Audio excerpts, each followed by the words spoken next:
All right. So do we start now or? Yep. Yeah, okay. So hi everyone in the Gardening Club. I'm so pleased to have you here with us digitally. My name is Lina Hirsch and I work here at Slottsträdgården, where you have the very large insect hotel.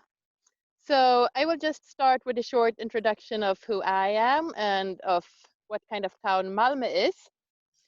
So I'll start shortly with myself. My name is Lina Hirsch, and I have been working here since 2017. And my background is that I have a bachelor in biology. I started studying in 2006, but I always had the interest for nature from my grandfather. We were always out gardening, we were in the woods picking berries, looking at small birds, and so. And I've had a quite large interest for insect for quite some while.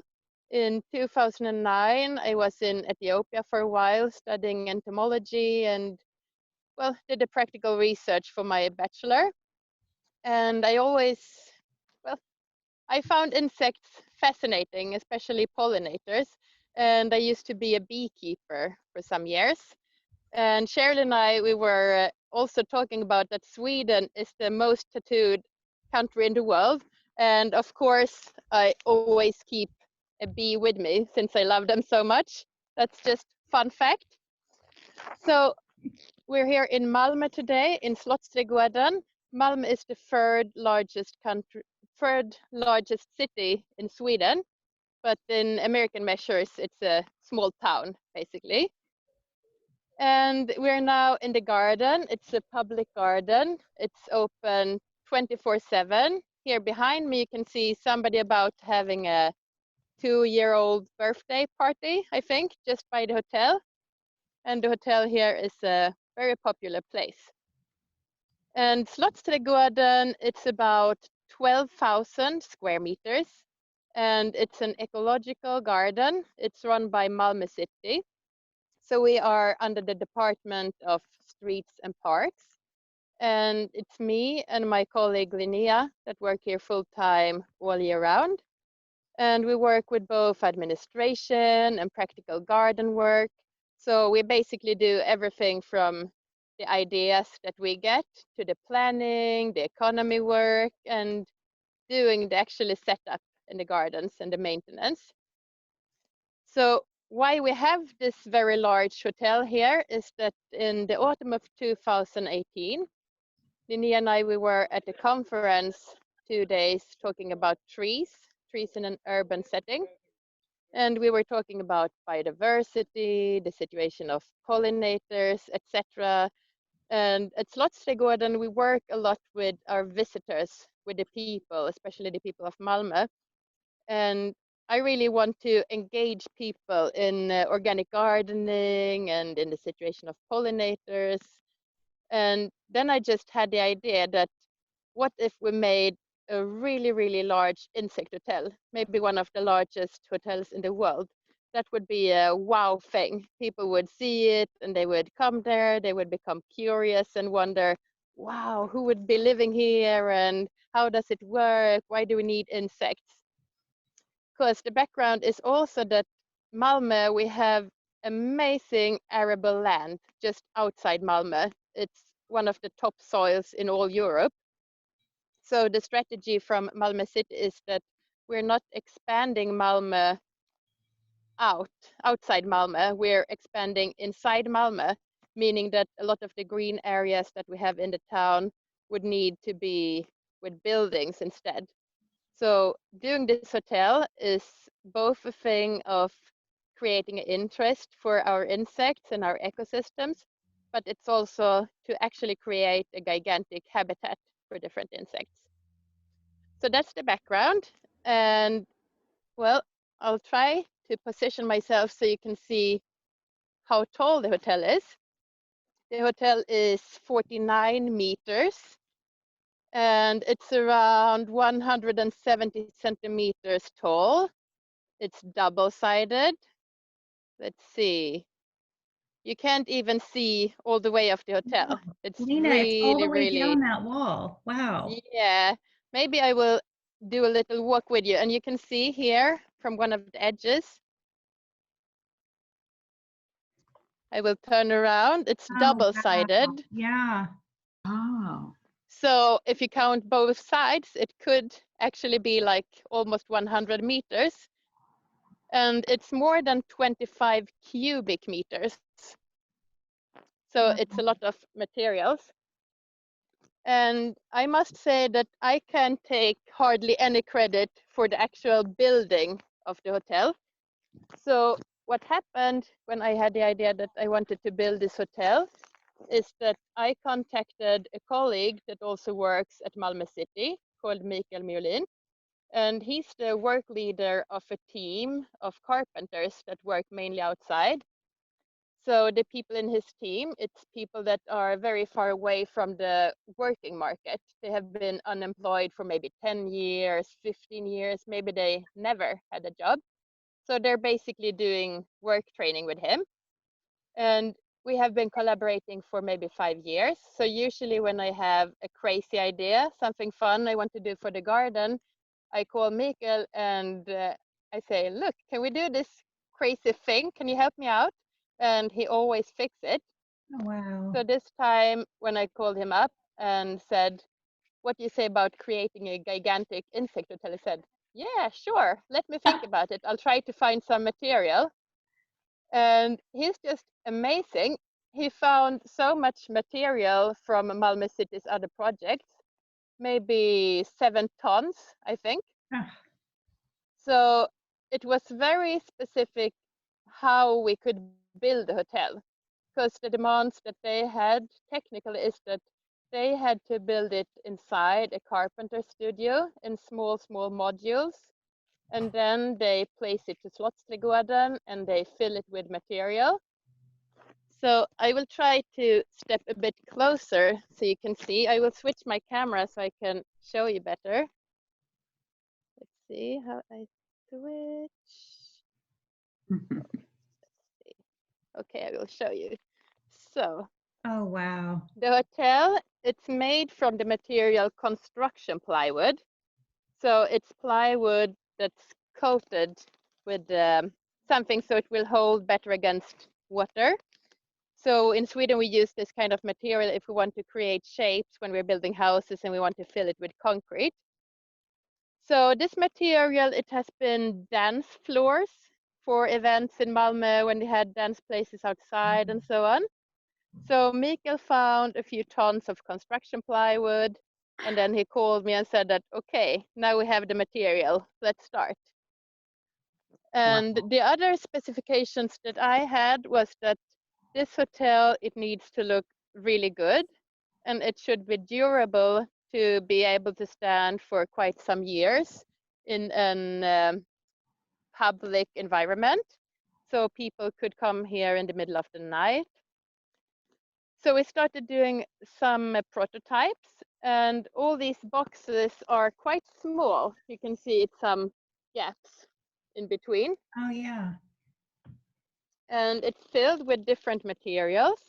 So the materials that the boxes are filled with, it's gathered in the parks in Malmö and also in a park we have which is just outside Malmö, but it's run by my colleagues at Malmö City. And also you can see it's painted black, all the parts that you can see. And it's by a classic Swedish paint made of iron pigment. So it's not dangerous for the insect, but it's not painted inside. Inside it's just a, well, construction plywood. And we actually had to add some netting, quite heavy duty netting, because we had some problems that the larger logs of wood that are drilled with holes, and especially like these kinds, they were removed a couple of times, especially Oh, from the okay. backside of the hotel, because Yeah. people wanted to make a barbecue, probably. Oh So no. our poor hotel guests were maybe barbecued, some of them. No. Oh. Well, so the inside of the hotel rooms are fit to accommodate different guests. We have some pine cones, for example, and we have some smaller pieces of woods with logs. We have some hay in between, some straw. We have smaller sticks. smaller sticks with holes. We have acorns. So what we try to create by having the different materials is, well, to be suited for different insects, and also the purpose of having one front side and one back side is that it would be different habitats. So now I'm at the back side of the hotel, and in between here we have a Taxus baccata hedge, and you see that we also left some weeds by purpose. We leave the weeds here so the pollinators could come here. And we also have some maybe like nettle butterfly that want to have some nettles to lay their eggs on, and so it doesn't look so good, but it's a purpose by saving the weeds here. And on the back side here, insects such as spiders and more shade-loving insects would like their rooms here. And on the sunnier side, this is the quite open space, as you can see. It's often quite sunny here. We could see, for example, solitary bees of different species coming, and some butterflies, and, well, all kind of insects. It's a very wide aspect of insects that could find a room here. And also in front here, you can't really see from the season, but we did save some grass, and we've been planting around 4,000 spring blooming bulbs. So when they wake up in the spring after having a very long night's rest, they have a great buffet of spring blooming flowers. And also they have all the Slottsträdgården here, 12,000 square meters. And of course, we also try to have plants that are flowering basically all year round. But it is Sweden, so it's not that much flowering in the winter time. But we do have some part of the gardens that are more flowering. Any questions so far? Did you have any unexpected guests that you weren't anticipating? The most surprise was the guests stealing the furniture of the rooms, you can say. That was a surprise. But I did see some birds, some smaller birds, like sparrows. Maybe I'm not sure of all the English names, but I did see some birds that were praying above the hotel, trying to see when they were flying in and out to eat them. So that was also the meaner kind of visitors. Yeah. But I often get the question, how many hotel guests do you have in the hotel? And that's a very good and a very difficult question to answer, because in order for me to answer it, I would be sitting here a very, very long time, and I would need many, many colleagues since it's 49 meters one side. But I do have a collaboration with the Swedish Agricultural University, and they had been getting some funding for buying a special camera that we could set up here, but then we would still need some people watching it and make sure that it's working. But we will try to test a bit how many insects we think live here and which ones. So I hope to get back to you on that one. Lena, is it really difficult with the naked eye to see the activity, or are you able, if you spend some time there, are you able to see activity? I think we could. The problem is that since it's such a large hotel, it's quite possible that if we were, say that we were 10 people watching, it's quite possible that maybe we missed a spider going in or out, or maybe we were looking the other way when one of the solitary bees were flying in and out. So that's quite difficult. But the very best way to see it, I think, would be to be alert one of the early spring days when the sun is shining on the hotel, and when we can assume that they would start to wake up and go out and look for food. So it would be possible with the eye. It's just that we would need to have a lot of attention, very focused. Right. I have a question, Lena. Yes. How much do you intervene if you see, pardon me, if you see that there's some sort of an infestation? Do you leave it to nature for them to manage, or if one species was taking over another? That's a very good question. And what I can imagine could be happening is that for these holes that are drilled, what could happen is that after a couple of years, in the holes there could come some predators that actually would just eat the insects laying their eggs there. For example, eating the solitary bees. And that would be a very bad thing, of course, because then it would be like luring them into a very bad hotel room where they would die. So what we might need to do is that we might need to clean the hotel. We might need to clean these holes, or we might need to just break up the netting and to take away the material and to put in new ones. And I think the material that the need would be the largest to change is those kind of logs where the solitary bees could live. I think for the cones and so, that would be quite fine. Not so much risks there. But from what I heard, that's the kind of maintenance that you might have to do for a hotel like this.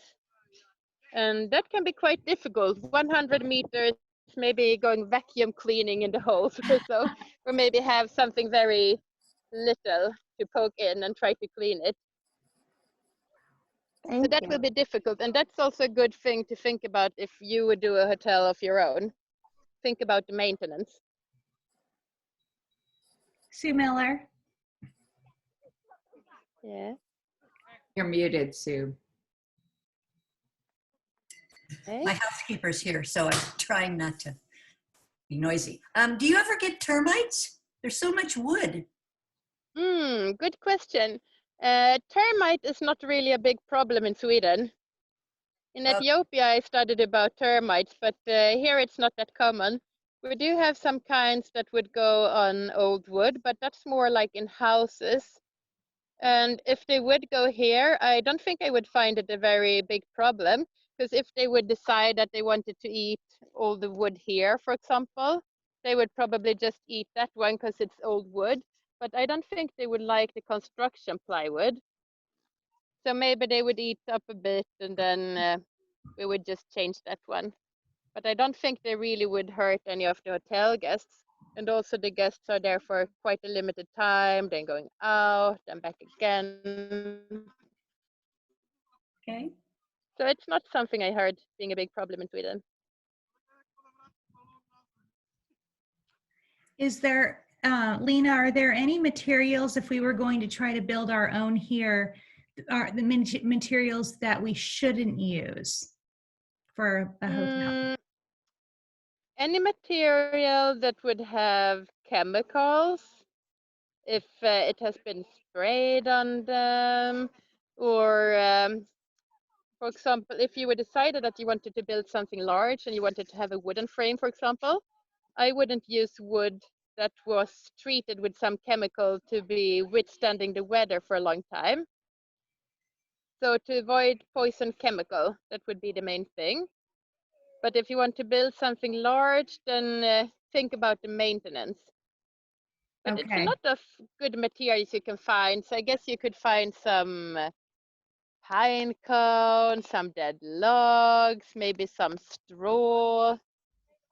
And also bamboo would be great if you have, because in the holes, the solitary bees could come and lay their eggs. And also branches of Sambucus nigra, of the elderflower, are great. And also of raspberries. Because the marrow in those, it's so soft, so the bees could just dig themselves.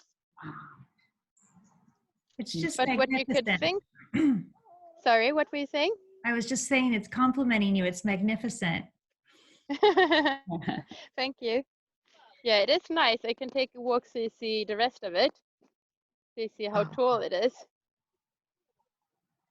So Lena, while you're walking, how Yes. cold does it get there? And do the insects stay longer in their rooms when it's so cold? Yeah, definitely.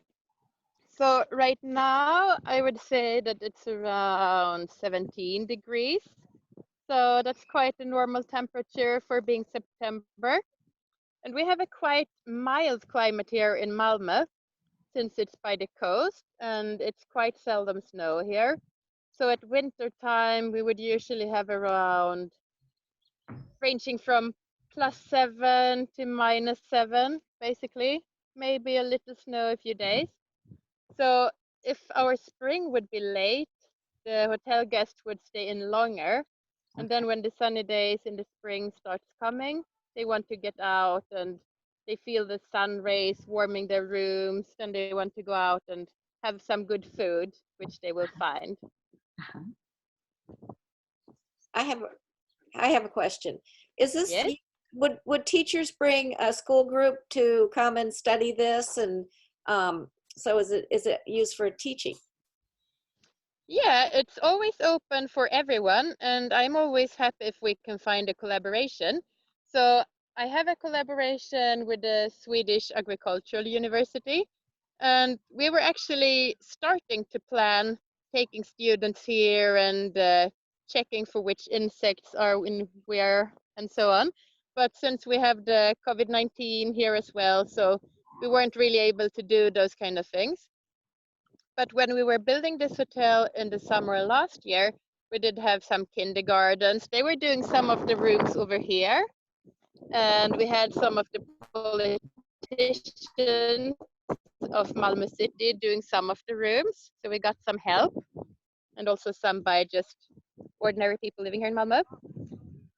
But when we did have last year, we had a pedagogic project involving schools in, well, let's say from the age of 7 till the age of 10. We had gardening groups, gardening classes with them. And then we were often here by the hotel talking about insects and so on, trying to teach them a bit. So it is used a bit for education, yes. Thank you. It would be a wonderful resource. Yeah, absolutely. And it's so nice that we have many new visitors to our garden just because of the hotel. So after the opening ceremony for the hotel, it was quite a lot written about it in different media. And we had people of all ages coming in the garden saying, "Excuse me, do you know where the large hotel is?" So that was really fun. People were excited. Mhm. But also it is very popular in Sweden with insect hotel. If I would go to my large grocery store, I could actually buy an insect hotel there. So it's quite popular. Wow. Yeah. And I think IKEA is also trying to manufacture insect hotel in pieces so people could do it themselves. So it's quite big here. Lena, have you tracked how the hotel has affected the ecosystems around the park? That's a great question. No, that would be very, very interesting. I would love if somebody else did it. But unfortunately, I don't have any time to do that. Sure. But I'm guessing since we would have space for so many different insects here, well, they could come here and they could live here, but the area around us, it's very green. It's very difficult for you to see, but if I just do a 360 like this is the area of Malmö where it's a lot of trees, a lot of lawns and so on. Beautiful. So just in our local environment, I don't think that they would just leave their regular home. But they do have a large space here, so maybe they find that this is much nicer than the asphalt on the other side of the Texas hedge. And do specific insects go to specific rooms, and do they coexist? They do go to specific rooms, absolutely. So I would say that the holes we have drilled, it's very specific for solitary bees. And we have maybe around 130 different species of solitary bees in Sweden. Oh my So God. if I move closer, you can see that it's a different diameter of the holes. we have some quite large ones, and then next to it we have some smaller ones. And that's because the different species, they have a preferred diameter. So they don't want something too large, they don't want something too small. So they would just find the space they prefer. And when you do make things like this, it's very important that you make the holes very finely drilled, because otherwise the insects climbing in, they might hurt their wings. They need to make a very clean hole. Ah. Oh, here I see someone in the hotel. Hello, let's see if we can get a bit closer. It looks like this poor one is actually stuck in a spider net. It's difficult for you to see the spider net. I'm trying to find an angle so you can see it. Maybe I can try to save it because it's stuck in the net. So the spiders are actually one of the inhabitants in the hotel. And they seem to be living here, obviously, and trying to catch their own food. Yeah. Oh, poor one. Aw. They don't prey on each other? Well, some of them might. The insects seem to be preying on the other guests. Oh, sorry, the insects, the spiders seem to be preying. They're building a net outside the rooms. That's kind of sneaky. When I was visiting my sister this summer, she's living outside the countryside of Malmö. Then I found a spider net with a very large spider that was kind of cocooning a honeybee inside the net. So it was using its legs and so to wrap it around in the thread so it wouldn't escape. So I think the spiders are quite skilled. Lena, when winter is coming to an end and the weather starts to warm up for spring, is there a obvious migration in or out that the visitors would be able to see a significant number on a warm day where they all kind of check out or check in at the same time? Well, it's very difficult to say from year to year how many inhabitants we would have over winter, but I would say that it would be visible. You could see it if you just would sit very still and you would look. And I guess first you would see when they fly out, they're getting some pollen and nectar, the solitary bees and the butterflies, and then they're coming back. So you would be able to see them going in and out, yes. Thank you. Do you do anything, do you do any marketing to attract your hotel guests? I mean, you know what I mean.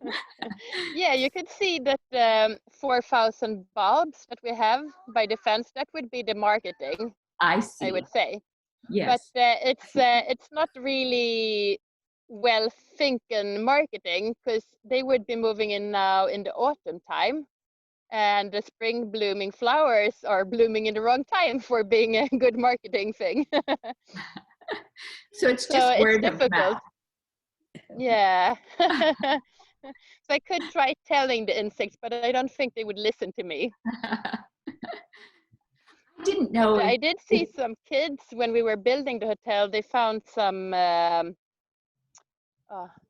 ladybugs, and they tried to put the ladybug in the hotel. So that's maybe better marketing. The kids are smart, you know. And I would be really happy if I found a lot of ladybugs here, because I love ladybugs, and they are so good helping us in the garden, eating all the aphids and so on. And of course, I also have my own ladybug that's on my other arm.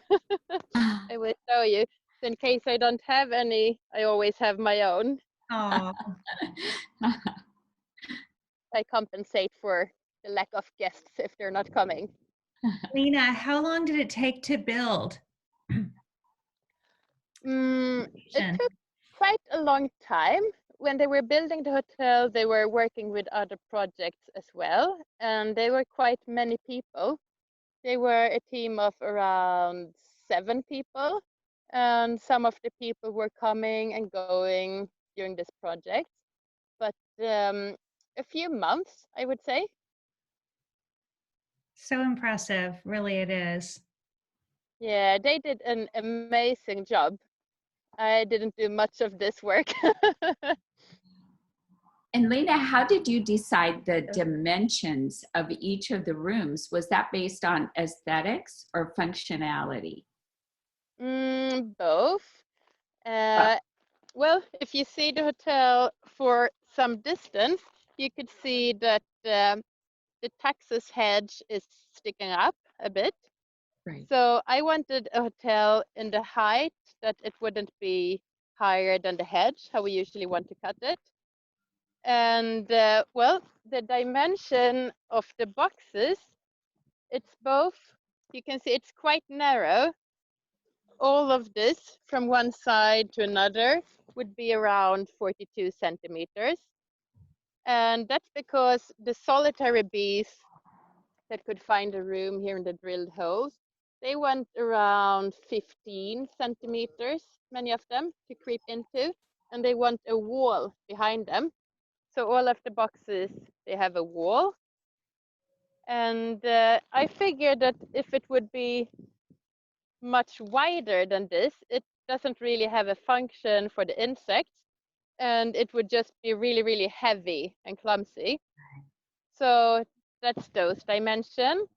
And the length, it's basically as tall as we could make it without that it would be in the way when we do different arrangements. So this is the end of the hotel at one side. And then you see we have a little piece of lawn. And then we have our large path. So the place where we have the hotel, it's what we call our meadow. We have some fruit trees.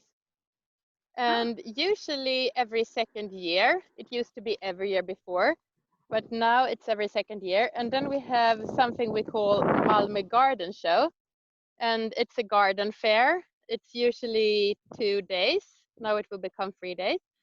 And we have different exhibition gardens. We have balcony exhibitions. We have a market where people are selling plants and so on. And we have different lectures.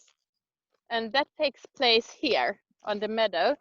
So we couldn't have something that would be in the way of that. And we also have food trucks when we have harvest festivals and so on. So we did have some limitations. And with aesthetics, I want something that looks really pretty, something with a clean look to match everything else. And as we talked about a bit in the beginning, all these boxes, they were being handled manually, so we didn't use a lot of heavy machines to lift them around. And so the carpentry team, they were building this inside their carpentry workshop, and then they had to take them out and to fill them. So in order for nobody to hurt their back, they needed to be quite small so they could be lifted around easily and also to be packed inside a van. So we did have some limitations on how large we could make them. And also the idea is that if one day we would decide for some reason that it's not possible for us to have the hotel here, it's very possible to pick the hotel in different smaller parts. And maybe we could give it away to the schools in Malmö. So every school could maybe have 1 square meter of hotel.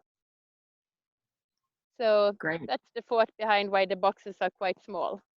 Uh-huh. Lena, you've been so generous with your time and knowledge. Thank you so much. Does anyone else have any questions before we let Lena go back to her evening with her family? Thank you. Yes, thank you so Well, much. Lena, thank you so Fabulous. much. Thank you. Thank you. It's so nice that you wanted to hear some about our hotel. And I can also send Cheryl some links if you want to follow Slottsträdgården on Instagram or on Facebook. Sometimes we have different updates on the work we do in the hotel and also in the garden. And then you can see the rest of the garden, what it looks like. You know, I do have one last question about Yes. When is the festival that you mentioned? Dreaming of when we can travel again. Yeah, it's usually the last weekend in May, so around the 28th of May. And we were supposed to have it this year. So the next Malmö Garden show will be, let's think, 2022. Okay. So in like 1.5 years. Okay. Thank you. But we're hoping to do a harvest festival soon. And if any one of you would ever get the idea to coming to Slottsträdgården, just contact me and I'll show you around. We definitely will. Generous. Oh, Thank you again, generous. Lena. Thank you all so much. It was nice to talk about the hotel with you. And Bye. enjoy your work in the club. Thanks, Lena. Thank you so Thank much. you. Bye. Have a good evening Bye. or a day for you. Bye. Good night. Night. Bye. Bye. Bye.